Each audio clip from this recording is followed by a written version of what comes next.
اور بڑے بڑے عہدے آپس میں بانٹ لیے۔ بہرام کمزور بادشاہ ثابت ہوا۔ التونیا کو جب اپنی غلطی کا احساس ہوا تو اس نے رضیہ سے معافی مانگی اور اپنی وفاداری کا یقین دلایا، پھر دونوں کی شادی ہو گئی۔ یہ چیز تھی خاص۔ اب رضیہ اور التونیا نے دلی کا تخت واپس لینے کا ارادہ کیا۔ انہوں نے کچھ ترک امیروں اور راجپوتوں کی مدد سے دلی پر حملہ کیا۔ مخالف امیروں نے سوچا کہ رضیہ دلی میں بڑی مقبول ہے، اگر اس کی فوجیں یہاں پہنچ گئیں تو اس کے مددگار اٹھ کھڑے ہوں گے، اس لیے جنگ دلی سے دور ہونی چاہیے۔ چنانچہ بہرام کی فوج نے رضیہ کو راستے ہی میں روک دیا۔ شاہی فوج تعداد میں زیادہ تھی اور اس کے پاس بہتر ہتھیار بھی تھے۔ گھمسان کی لڑائی ہوئی، رضیہ نے بڑی ہمت دکھائی لیکن اسے شکست ہوئی اور اسے قتل کر دیا گیا۔ That's very sad۔ رضیہ سلطان نے صرف 3.5 سال حکومت کی، لیکن اس مختصر مدت میں اس نے اپنی ہمت، حوصلے اور حسن انتظام سے ثابت کر دیا کہ وہ اعلیٰ درجے کی حکمراں تھی۔ حکمراں یعنی کہ ایک طرح سے بادشاہ۔ حسن انتظام کا مطلب ہے اچھا انتظام کرنے والا، یعنی مینجمنٹ، ٹھیک ہے، یا کام کرنے کی ایک خوبی، صلاحیت، ٹھیک ہے۔ تو گائز یہ دیکھتے ہیں کچھ الفاظ اور معنی۔ واحد مطلب ایک یا اکیلا۔ وصیت بولتے ہیں موت سے پہلے کی جانے والی ہدایت، ٹھیک ہے۔ کلاہ یعنی ٹوپی۔ محافظ حفاظت کرنے والا۔ صلہ بدلہ یا انعام۔ جفاکش محنت کرنے والا۔ حسن انتظام اچھا انتظام یا کام کرنے کی خوبی۔ حکمراں یعنی حاکم، حکومت کرنے والا یا بادشاہ کی سمجھ سکتے ہیں آپ۔ عالم علم والا یا پڑھا لکھا۔ تو غائز غور کرنے والی بات جو میں کہہ رہا تھا، رضیہ سلطان ہندوستان کی پہلی خاتون حکمرانی بادشاہ تھیں، ٹھیک ہے۔ رضیہ سلطان نے اپنے کارناموں سے یہ دکھایا کہ عورتیں مردوں سے کسی طرح کم نہیں ہوتیں۔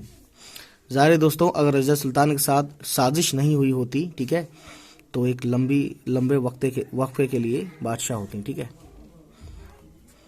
سوچیے اور بتائیے۔ تو دیکھیے یہ کوشچنس ہے، میں اس کو پڑھ دیتا ہوں، ٹھیک ہے۔ اس کے آپ نے کہانی پڑھی لی ہے تو اس کے آپ جو ہے کچھ کوشچن آنسر نکالیے گا۔ رضیہ سلطان کی خوبیاں کیا تھیں؟ رکن الدین کس کا بیٹا تھا؟ اسے کس نے مارا؟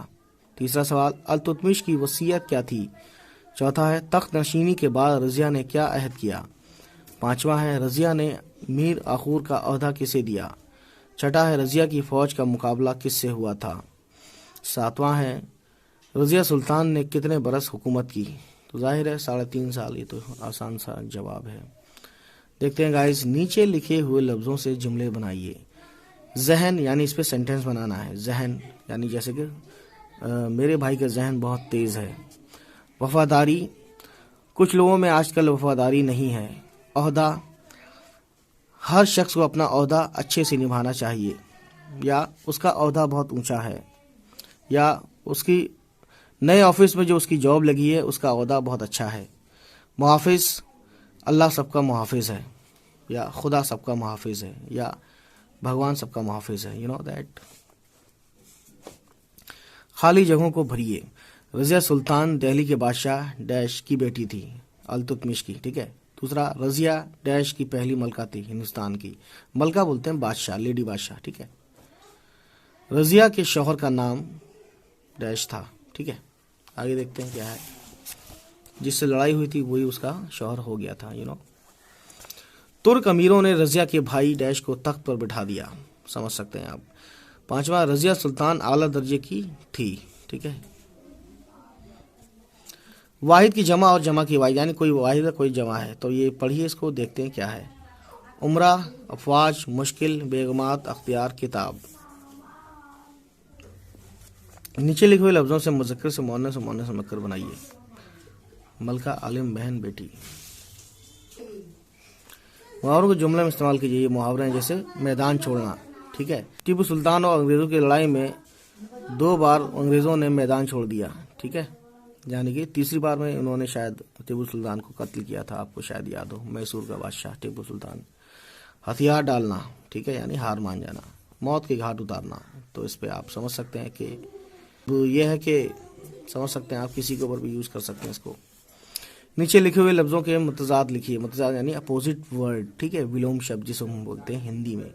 بھلائی، خوشحالی، امن، شکست، ٹھیک ہے۔ تو یہ گائز عملی کام بلند آواز سے پڑھی ہے، اس میں کچھ نہیں ہے. یہ رضیہ سلطان ہے، حسن انتظام ہے، وصیت ہے، التونیہ ہے، حبشی غلام ہے، یاقوت. حبشی غلام بولتے ہیں جو افریقن جو بلیک ہوتے ہیں نا، ان کو حبشی غلام بولتے ہیں. ٹھیک ہے، پرانے زمانے میں. تو گائز یہ تھی آج کی کہانی. امید ہے یہ ویڈیو آپ کو پسند آئی ہو. تو اگر پسند آئی ہو تو پلیز ہمارے چینل کو سبسکرائب کریں اور ویڈیو کو شیئر کریں. چلیے پھر ہوتی ہے آپ سے ملاقات. Bye bye, take care.